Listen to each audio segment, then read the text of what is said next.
आओ बच्चों, आज फिर एक मजेदार और रोचक बाल कहानी सुनते हैं। इसे हमारे लिए लिखा है बच्चों के जाने माने लेखक डॉक्टर राजीव गुप्ता जी ने। बच्चों, कहानी सुनने से पहले हमारे चैनल को लाइक और शेयर करना न भूलें। बच्चों, मैं हूँ आप सबकी मोहिनी दीदी।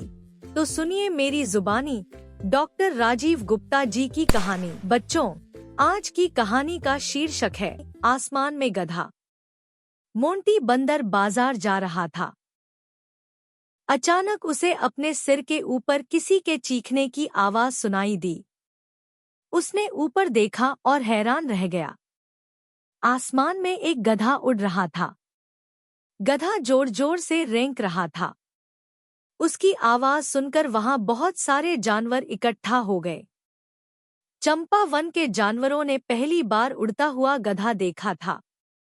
गधा कुछ कहना चाह रहा था, लेकिन इतनी ऊंचाई से उसकी बात समझ नहीं आ रही थी।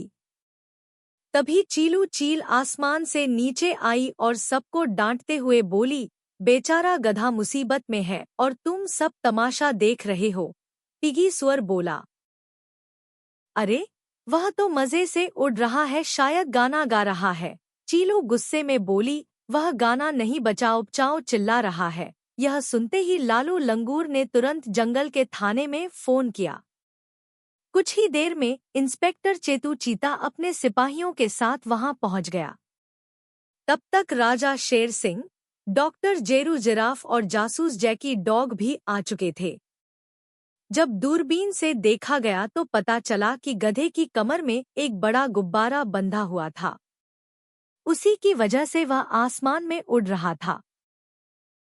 जासूस जैकी ने सलाह दी कि उसे नदी में उतारा जाए ताकि उसे चोट न लगे।